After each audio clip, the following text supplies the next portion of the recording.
প্রত্যাহার করে দিছে তারে। কারা এত ক্ষমতাশালী যে একজন ব্যক্তি ভালো কাজ করতে গেলে তাকে প্রত্যাহার করে নেওয়া হয়? কারা এই শক্তি এত শক্তিশালী মানুষ? আমরা দেখবো আজ অথবা কাল। গুন্ডা মাস্তানা টুকাইদের কারণে এদেশ জিম্মি এবং এদেশ সারা জীবন জিম্মি ভাবেই থাকবে। আমি খুবই দুঃখ পেলাম উনাকে একেবারে সরানো। এটা আনএক্সেপ্টেবল, এটা আনএক্সেপ্টেবল। আমরা বলতেছি না, কারণ কথা বললে অনেকের উপরে যায় নিজের মানুষ, right? I understand that, but সারা হবে না এগুলা। আমি আপনাকে আজকে বলে দিলাম এটা সারা হবে না। এটা খুবই দুঃখজনক, উনাকে সরানো উচিত হয় নাই। যারা সরিয়েছেন, সিলেটিদের সাথে প্রতারণা, সিলেটিদের সাথে যুদ্ধ, সিলেটিদের বিরুদ্ধে রুখে আপনারা দাঁড়িয়েছেন। বাংলাদেশের এই মুহূর্তে মানে আমি যদি 1 নম্বর ডিসি বলি, তার এক বিন্দু ভুল হবে না।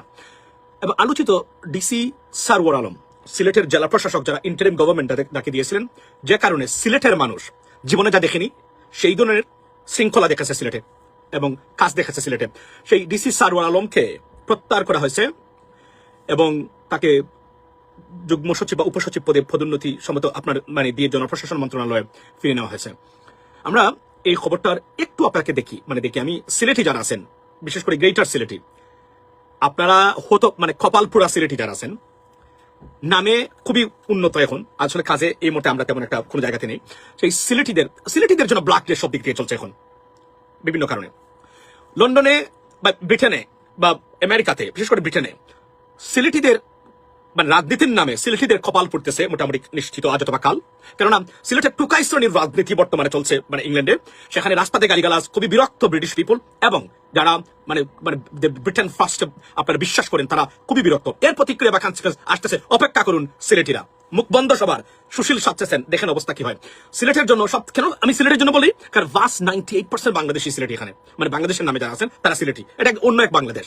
সবচেয়ে বেশি যদি কোনো কিছু ঘটে তার মানে প্রতিক্রিয়া বা ভিকটিম হবে সিলেটিরা। বাট যদিও কয়েকজন এখানে মানে আপনার আমি ধন্যবাদ দিই আমাদের আপনার চ্যানেল এর মাহিদুল ভাইকে বা সহ আরো যারা তরমুজ ভাই একজন আছেন social media activist, very nice, you doing brother, you doing excellent brother, please keep it up. আমরা এর আগে এই বিষয়ে বক্তব্য দিয়েছি, লেডিস এন্ড জেন্টলম্যান।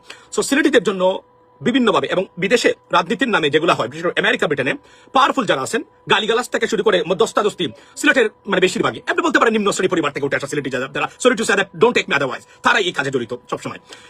সিলেটের ডিসি সারওয়ার আলম ভাই, আমি ভাই বলি ওনাকে, আমার সাথে কথা হয়েছে কয়েকবার, আমার সাথে নিয়মিত যোগাযোগ, আমি বিভিন্ন জিনিস দিতাম ওনাকে মানে কাজের জন্য, উনি করতেন। এবং বাংলাদেশের ইতিহাসে কোনো ডিসি যদি থাকে এমন সৎ এবং সত্যিকার অর্থে পরিবর্তনে অঙ্গীকারাবদ্ধ, তার নাম হচ্ছে ডিসি সারওয়ার আলম।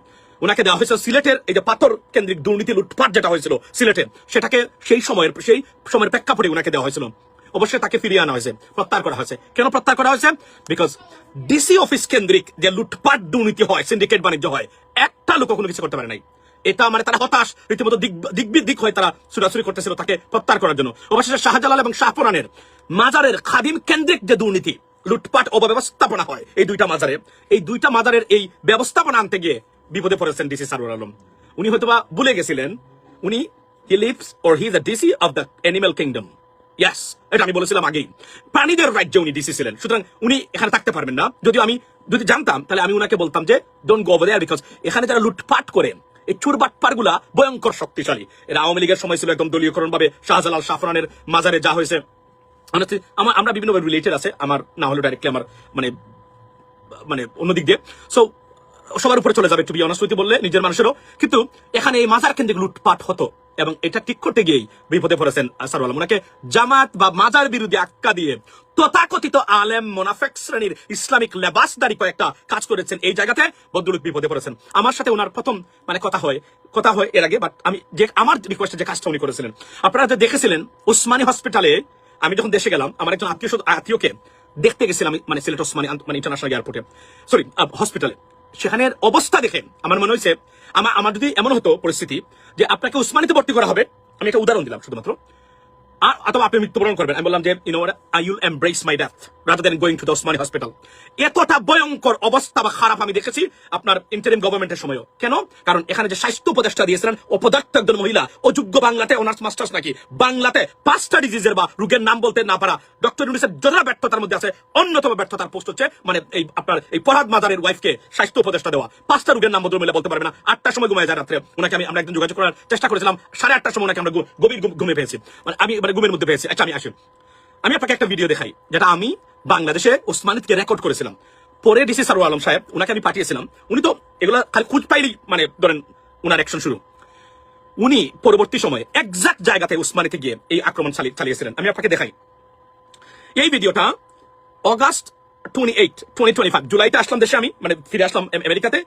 তারপর উনাকে আমি দিলাম শান্তি। আর অনেক জায়গাতে অনেক ভিডিও দিয়েছি, আমি আনছিলাম, এটা বলার দরকার নাই, অ্যাকশন করেছেন তারা। এয়ারপোর্টের নিয়ে আসছিলাম, বিমানের নিয়ে আসছিলাম, আমি বলি আপনাকে গোপনে এটা করেছি আমি এটা আজকে বলি আপনাদেরকে। দেওয়ার পরে উনি বলছিলেন যে আমি একটু অপেক্ষা করেন, কারণ উনি মাত্র he was trying to settle down with everything. এর মধ্যে নানান বাধা, মানে মোটর শ্রমিকের দুর্নীতিবাজরা, সন্ত্রাসীরা রাস্তাতে আছে, বিভিন্ন বিগত দলের আছে, মানে এক কথা একটা কেওস। আপনারা জানেন যে যারা সিলেট পাশে আছেন, বিগত 17 বছরে আওয়ামী লীগ সবচেয়ে খারাপ ব্যবহার করেছে সিলেটিদের সাথে। মরহুম সাইফুর রহমান সাহেবের পরে সিলেটের কোনো উন্নয়ন হয় নাই। রাস্তাঘাটের বেহাল দশা। একদিন আমি ফ্লাইট মিস করে চলে আমি আপনাকে 11 ঘন্টায় বাড়ি থেকে পৌঁছেছিলাম, 11 ঘন্টা। বিগত জুম্মা শুক্রবারে আমাকে একটা জায়গাতে যেতে হবে, জুম্মার সময় থাকতে হবে মানে একটা মসজিদে। এই জন্যই আমার যাওয়া। এবং আমি মানে আপনার রাত্রে উঠেছিলাম সম্ভবত 11টায়। ভাই আমি ঠিক 12টার কয়েক মিনিট আগে আমি গিয়ে পৌঁছেছি, দৌড়ের উপর গিয়ে আমি গেছিলাম। এই হলো সিলেটের রাস্তাঘাটের এবং উন্নয়নের অবস্থা ছিল। এই যে কুলাঙ্গাররা বিভিন্ন দেশে এসে মানে বিভিন্ন ধরনের বক্তব্য গোলাবাজি করে সিলেটকে সবচেয়ে বেশি ক্ষতিগ্রস্ত করেছে বিগত 17 বছরে। কোনো উন্নয়ন প্রকল্প হয় নাই সিলেটে। আচ্ছা, তো আমরা কোনো কিছু পাইনি। আমাদের কোনো মরহুম সাইফুর রহমান সাহেব মারা যাওয়ার পরে বিশ্বাস করেন সিলেট অভিভাবক ছিল, কোনো কাজই হয় নাই, কোনো ব্যক্তিও ছিল না এইভাবে সৎ যারা কাজ করতে পারেন। যে কুলাঙ্গার গুলা ছিল আওয়ামী লীগের, তারা মাফিয়া ছিল না ডেফিনেটলি। আওয়ামী লীগের যত কম দুর্নীতিগ্রস্ত, কম সন্ত্রাসী এমপি ছিল সিলেটের ছিল। সিলেটি যারা আছে সবাই এটা নির্দ্বিধায় আপনাকে বলতে হবে, মানে কম বেশি ছিল। কিন্তু সবচেয়ে কম দুর্নীতিগ্রস্ত, কম মাফিয়া, লুটপাটকারী, খুনকারী, ঘুমকারী, যতটা অপকর্মের হুতা ছিল সবচেয়ে কম ছিল সিলেটের মন্ত্রী এমপি যারা ছিল আওয়ামী লীগের। আর বুদাই যারা নাম্বার 1 সিলেটি এমপি মন্ত্রী মিনিস্টার, বুদাই নাম্বার 1 বুদাই ছিল। আমাদের পররাষ্ট্রমন্ত্রী ডক্টর মুমিন সাহেব ইন্টারন্যাশনাল নয়, ইন্টারন্যাশনাল কোয়ালিটিফুল বুদাই ছিল উনি, বদলুক। আচ্ছা, কিন্তু উনি মাফিয়া ছিল না, সন্ত্রাসী ছিল না। উনি আব্দুল মুহিত সাহেব তো অন্য লেভেলের ছিলেন। উনি ছাত্রলীগের বিরুদ্ধে বক্তব্য দিয়েছিলেন। উনি মনে আছে কিনা আপনাদের? আচ্ছা গেল, এটা আমি সিলেটি হিসাবে বলতেছি না, in fact they were, you have to tell the truth, right?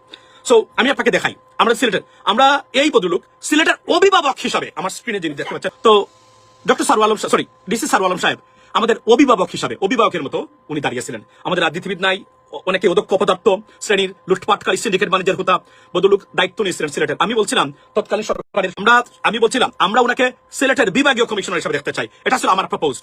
বিভাগীয় কমিশনার তো দেখা দূরের কথা, বদলুক কাজটাই শেষ করে আসতে পারলেন না। মানে সিন্ডিকেট এবং দুর্নীতিগ্রস্তরা উনার বিরুদ্ধে উঠে পড়ে লেগেছে। সিলেটবাসীদের জন্য ব্ল্যাক ডে, কালো ডে মনে থাকবে। যারা এখানে কলকাঠি নেড়েছেন, আল্লাহর কসম করে বলছি, আপনাদের নাম ঠিকানা আপনার কারা আমরা জানি, লিখে রাখলাম। যদি কখনো সময় আসে সিলেটিদের রুশানলে পড়বেন, আপনারা লিখে নিতে পারেন আমার কাছ থেকে। আজ অথবা কাল, 5 বছর পরে হলো, যারা উনাকে সরানোর কাজে জড়িত আছেন, আপনাদেরকে বলে দিচ্ছি, আপনাদের নাম ইতিহাসে আমরা মানে লিখে রাখবো, মানে ব্ল্যাক লেটারে, কালো লেটারে, কালো অধ্যায় হিসাবে লিখে রাখবো। আমরা জানি কারা কি করেছেন, কোথায় কোথায় আছে। আপনাদের একজনও আমাদের জানার বাইরে নয়। আমরা উনার কাছে খবর পাবো, আমরা নিজেরাও জানি। আমি আপনাদেরকে বলি, আমি এসে উনাকে পাঠাইলাম, যে দেখলাম, বললাম যে এগুলা কি আপনি দেখেন, এই দেখেন সিলেট ওসমানীতে, সিলেট একটা বিভাগের সবচেয়ে বড় যেটা মেডিকেল কলেজ হিসেবে প্রতিষ্ঠিত। আমি দেখলাম গিয়ে যে অবস্থা দেখেছি, বিশ্বাস করেন, আমি রুয়ান্ডাতে যখন জেনোসাইড চলেছিল তখনও, বা যুদ্ধ চলছিল তখনও তাদের হসপিটালে বা এমন দৃশ্য আছে কিনা আমার জানা নেই। বিশ্বাস করেন, আমি জানা নেই, এই জন্য বলছি, কথা বলতে পারতেছি না। তাও সিলেটের সবার চোখের সামনে উসমানীতে এই ঘটনা, নজিরবিহীন ঘটনা। আওয়ামী লীগের দান ছিল তখন, মাত্র সরকার আসছিল তখন, রাইট? আপনারা জানেন, আপনার 1 বছর সম্মত হয়েছিল তাদের। আপনি ওনাকে টেক্সট দিয়েছিলাম, এই দেখেন টেক্সটগুলো আমি এখানে দিই, এবং আপনারা দেখেন দেখেন উসমানী হসপিটালে আসছি একজন রোগীকে দেখার জন্য। ইচ্ছা ছিল না, তারপরে আসতে হবে, আসা দরকার, আসা উচিত, দায়িত্ব। আচ্ছা, দেখেন কি নোংরা অবস্থা। আমি এই ভিডিওটা ওনাকে পাঠিয়েছিলাম। এটা এই কারণে এটা প্রাইভেট রেখেছিলাম, এটা গোপন কনভারসেশন, বিকজ এটা তো আমার এই যে বক্তব্যটা এটা সুইটেবল হতে না পারে, যেহেতু উনি একজন মানে সরকারি কর্মকর্তা বা যাই হোক। এজন্য আমি আজকে আপনাদেরকে বললাম, এজন্য আমি এটা পাবলিশ করি নাই ওই অর্থে। উনাকে আমি লিখেছিলাম যে this is the situation of Silet Osmani Hospital. I recorded it on 5th of July 2025. I went to visit a patient. I was taken aback to see, and how is that possible? I would request you to visit Osmani, please. This is a second floor where there are many patients are sleeping right now. এবং উনি আমাকে বলছিলেন যে just কিছুদিন সময় দেন, আমি যাব। আপনাকে আমি আজকে দেখালাম প্রমাণ সহকারে, আমার কাছে এখনো এগুলো আছে। এই লোক, এবং উনি রেড করেছিলেন এক্স্যাক্টলি ওই ফ্লোরে। গিয়ে দেখেন আপনি, যেদিন সিলেটে উনি রেড করেন মানে ওসমানীতে, এক্স্যাক্টলি স্পট অন সেম স্পটে। এগুলো নিয়ে বেশি মানে লোক দেখানোর কিছু নাই। আমরা তো ওই ধরনের না যে একটা কিছু করে সারাদিন খালি দেখাইতে হবে। আমরা যদি দেখানি শুরু করি, তাহলে ফেসবুকে জায়গা হবে না। আমরা কি করি মানুষের জন্য, দেখানোর জায়গা হবে না। Sorry to say that, right? By the way, তো এগুলা আপনি দেখেন, এই হলো আমাদের দেশের অবস্থা। এ বদল কি করেছে, উনি যদি মনে হয় যে এখন তো উনাকে ব্লেম দেওয়া হচ্ছে জামাতের পন্থী হিসেবে, মানে বলা হচ্ছে। এবং এই যে ঘুরে ফিরে এই জামাতের এই নামটা রেখে দিয়েছেন তারা, এইটাই হলো সব ক্যান্সারের মূল এই সব জায়গাতে। তো লাভ কি? সিলেটিদের কপাল পড়লো। সিলেটিরা হারামজাদারা দৌড়ো তোদের নেতা নেত্রীর মানে পিছনে পিছনে, হারামজাদারা দৌড় দেও এখনো, অথর্ব মূর্খদের মানে মানে এরিয়া দৌড় দেও এখন। ওটা অন্য কোনো এলাকাতে হলে এখন আগুন উঠতো, ওটা কেউ চালাইতে পারতো না এখন পর্যন্ত। বললাম না, ভালো মানুষকে রাখার মানে কি খালি কিভাবে লন্ডন আর আমেরিকা। I understand that. কি হয়েছে সিলেটে কোনো গুণগত কোনো পরিবর্তন হয় না এই 17 বছরে। বরং সাইফুর রহমান সাহেবের পরে সিলেটে কোনো উন্নয়ন কাজ হয় না, কোনো উন্নয়ন কাজ হয় না, এবং দুঃখজনক। এবং ধিক্কার দেই যারা এই কাজটা করেছেন। উনাকে বোঝানো যেত, উনাকে আমাদের অনেক রাজনীতিবিদ ছিলেন, মন্ত্রী এমপি আছেন, যদি তাকে নিয়ে বসে বলতেন যে ইউ নো হোয়াট, আমরা চাই আপনি এটা এই পর্যায়ে যান, এরপরে আমরা দেখতেছি, আপনাদেরকে একটু দায়িত্ব দেন, এরপর এসে আপনি যাবেন না। উনাকে বললে উনি হয়তো স্টপ করতো। প্রত্যাহার করে দিছে তারে। কারা এত ক্ষমতাশালী যে একজন ব্যক্তি ভালো কাজ করতে গেলে তাকে প্রত্যাহার করে নেওয়া হয়? কারা এই শক্তি এত শক্তিশালী মানুষ? আমরা দেখবো আজ অথবা কাল। আজ অথবা কাল আমরা আপনাদেরকে বলছি, আপনাদেরকে দেখবই। আপনাদের ক্ষমতা থাকতে পারে যে কোনো মানুষের, ক্ষমতা তো শেখ হাসিনারও ছিল, মাথায় রাখবেন। ক্ষমতার সবচেয়ে পৃথিবীর সবচেয়ে ক্ষমতাধর মানে ব্যক্তি যাকে মনে করতো তার নাম হচ্ছে শেখ হাসিনা। কোথায় তার অবস্থান এখন? কোথায়? নন এক্সিস্টেন্ট। মাথায় রাখবেন, এটা বলে দিলাম। এই লোককে আপনারা সিলেটের সাথে প্রতারণা করেছেন। উনাকে সিগন্যাল দিতে পারতেন, উনাকে বলতে পারতেন, you know what, we don't want this you to move forward with this kind of stuff because I think that we have the ability and let us handle this situation, you know, because we are local people, local representatives, MP, ministers, you know what I mean, this that না করে আপনারা তাকে প্রত্যাহার করে ফেলছেন। ভালো কাজ করতে গেছে। উনি কি দুর্নীতি করেছে? উনি কি লুটপাট করেছে? না। জেলা প্রশাসকের অফিস যেভাবে সিন্ডিকেট হুতা রাস্তার ঠুকাইদের আশ্রয় থাকে, সেটা বন্ধ করেছিলেন এই ভদ্রলোক। এই জন্যই তার অপরাধটা এই জায়গাতে লিখে রাখলাম নাম। যদি কখনো সুযোগ আসে, সারওয়ার আলম সাহেবকে যারা সরাইছেন, আপনাদেরকে ভাবে সরানো হবে অন্য লেভেলে, মানে ধিক্কার দেওয়া হবে মানুষের কাছ থেকে। লিখে রাখলাম, আপনারা তাকে রাখতে পারতেন। সিলেটের উন্নয়ন যারা চান, প্রশ্ন হলো যে ডিসি অফিস কোনোভাবে সিন্ডিকেট করা যাচ্ছিল না। ডিসি অফিসে বাটপাড়া ঢুকতেই পারতো না, আমি নিজে দেখেছি, ট্রাস্ট মি, ঢুকতেই পারতো না বাটপাড়া, ঢুকার সুযোগই ছিল না। ওনারা টাইট করে দিয়েছিলেন যে কয়েকজন মানুষ আছেন, আমি একজন, আরেকজন আমাদের একজন এসপি ছিলেন, কাজ করেছেন যথেষ্ট পরিমাণে, তারা চেয়েছেন একটু পরিবর্তন আসুক। কিন্তু ওই যে বললাম, গুন্ডা মাস্তানা টুকাইদের কারণে এদেশ জিম্মি, এবং এদের সারা জীবন জিম্মি ভাবেই থাকবেন। আমি খুবই দুঃখ পেলাম উনাকে এভাবে সরানো। এটা আনএক্সেপ্টেবল, এটা আনএক্সেপ্টেবল। আমরা বলতেছি না, কারণ কথা বললে অনেকের উপরে যায় নিজের মানুষ, right? I understand that, but সারা হবে না এগুলা।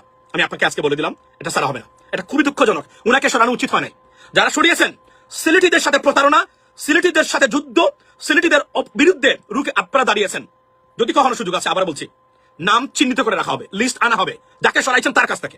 বলে দিলাম আজকে আপনাদেরকে, অপেক্ষা করবেন, দেখি আমরা কিছু করতে পারি কিনা। জনগণ যেখানে আছে, এটা বাজে কাজ হয়েছে, অন্যভাবে ওনাকে থামিয়ে দিতে পারতেন যে এই জায়গাতে আপনারা যাবেন না, আমাদেরকে হ্যান্ডেল করতে দিন। I was little bit sceptical যে উনি থাকতে পারবেন না বেশি দিন, কেননা এই দুর্নীতিবাজ টুকাইদের রাজ্যে বসবাস করে ভালো মানুষের অবস্থান খুবই টাফ। এবং what exactly happened, you know, I was seriously concerned about, I mean for him, that যে কোন সময়। কিন্তু আমি মাননীয় প্রধানমন্ত্রী, বর্তমান প্রধানমন্ত্রী, আমি আপনার দৃষ্টি আকর্ষণ করি, এই প্রত্যাহারটা আপনি ক্যান্সেল করুন। মাননীয় প্রধানমন্ত্রীর দৃষ্টি আকর্ষণ করি আমি এই জায়গাতে। আমি বিশ্বাস করি, আমি জুবাইদা রহমান উনার সহধর্মিনী, উনারও দৃষ্টি আকর্ষণ করি। আমি বলি যে কেউ না কেউ এগিয়ে আসুন, বদলুকে এখানে আটকান, উনাকে রাখেন, প্রয়োজনে বিভাগীয় কমিশনার বানান। আমরা সিলেটের কোনো নেতা নাই, কোনো কাজ হচ্ছে না সিলেটে, কখনো হয় নাই মোহাম্মদ সাইফুর রহমান সাহেবের পরে। সুতরাং আমি এখন আমার ইউটিউব চ্যানেলে যাবো ইন্টারন্যাশনাল পলিটিক্স নিয়ে কথা বলার জন্য। এখানে বলে রাখি আপনার যাওয়ার আগে যে এটা খুবই দুঃখজনক। আমি সিলেটিদেরকে রুখে দাঁড়ানোর অনুরোধ জানাচ্ছি। সিলেটিদেরকে raise your voice, rise up Sylheti, we are in big trouble. বাংলাদেশের মধ্যে সবচেয়ে মানে সমস্যা জড়িত এই মুহূর্তে Sylhet, why we don't have leaderships, that is the problem. আপনি লন্ডনে দেখেন, এখানে 98% সিলেটিদের বসবাস, এটাকে ইনহ্যাবিটেবল করে দিচ্ছে গুন্ডা মাস্তান টুকাইরা, বিভিন্ন স্লোগান, মারামারি, রাজনৈতিক, এটার একটা প্রতিফলন আসছে। একদিন একটা ঘটনা ঘটেছিল আমেরিকাতে, আমি এটাকে এই দেশের ফেডারেল গভর্নমেন্টে পৌঁছে দিছি, ইনশাআল্লাহ আজ অথবা কাল একদিন এটা রিজাল্ট আসবেই। আমি এটাকে সর্বোচ্চ লেভেলে ইনভেস্টিগেশনে ফেলে দিছি। একদিন আমার সাথে একটা ঘটনা ঘটছিল। আপনারা কেউ নাই সিলেটের? এত বড় বড় কথা বলেন, হোয়াটসঅ্যাপে গেলে আপনাদের জন্য হাঁটা যায় না, খালো মানে খুঁট আর এই সেই, কোথায় আপনারা কি ভূমিকা রাখেন? আমি সিলেটের মুরব্বী যারা, আমি কালাম চৌধুরী ভাই সহ আমি যারা আছেন, আমি সবাইকে বলবো আপনারা রুখে দাঁড়ান। আমি মাহিদুল ভাইকে বলবো, please you stand up to this oppression and to this terrorism on the street, and this is a Bangladeshi terrorism, I mean on the street of Britain. You should not tolerate that, and I think that you should raise your concern, voice, and rise up Sileti people. You will be the most sufferer in the United Kingdom, I'm telling you today. So এখান থেকে রুখে দাঁড়ান। এই যে হাসনাদার সাদিক খায়ুম গেছিল, যা হয়েছে এখানে, দেশটা সর্বনাশ, দেশের মান সম্মান ইজ্জত সব শেষ। আসতেছে ইউকে, এজন্য বলি ইউকে রিফর্ম পার্টি একবার ব্রিটেনে আসা দরকার। তাহলে এই টুকাই মুক্ত মানে সিলেট মানে লন্ডনকে করতে করার জন্য এদের আসা দরকার। এখন কখনো চাই নাই, কিন্তু বলতে বাধ্য হলো। আব্দুল মুক্তাদির ও প্রবাসী কল্যাণ মন্ত্রী সাহেবের যারাই করেছেন আপনারা সাফারার হবেন। আপনাদেরকে আবার বলছি ওনাকে রাখেন এখানে। আমি আবার বলি এখানে এর পরবর্তী সময় এটা আমরা খেয়াল করবো definitely, but it's a sad day for Sylvie, black day for Sylvie people. I'm telling you today. আপনারা এটা করা উচিত হয় না। আমি মাননীয় প্রবাসী কল্যাণ মন্ত্রী আরিফুল হক চৌধুরী ভাই, আমি জানি না উনি বলছেন, আমি মনে করি আপনার এখানে ভূমিকা রাখা উচিত if you want to be a leader of the people. You know, Abdul Muqtadir সাহেব আমি জানি না, because this guy is very critical. You know, he has a different he's not people's people, right? But Ariful Haque Chowdhury he's a people's people. মানে জনগণের মানে জনগণ মানে মানুষ। এই জন্য এটাই বোঝাচ্ছি আমি আপনাদেরকে। তো আমি মনে করি যে আপনারা এবং মাননীয় প্রধানমন্ত্রী এবং জুবাইদা রহমান মানে ওনার সহধর্মিণী জুবাইদা রহমান আপনাদের দুজনের ভূমিকা এবং হস্তক্ষেপ সরাসরি কামনা করে গেলাম। আমি এখনই পাঠাচ্ছি এই রাষ্ট্রের সরকার সর্বোচ্চ লেভেলে। আমি এটার গুড় বিরোধিতা করি এবং এখান থেকে হয়তো শুরু হতে পারে আমাদের অন্য লেভেলের প্রতিবাদ। Sorry to say that. দেশ সবার আগে, কোন ব্যক্তি বা কোন দলকে আমি আবার বলছি আমরা মানি না। আমরা সবার আগে দেশ, তারপরে আমার দল হতে পারে, তারপরে আমার আইডিওলজি হতে পারে, আমার নেতানেত্রী হতে পারে, এর বাইরে কোনো কিছু নেই। That's what is the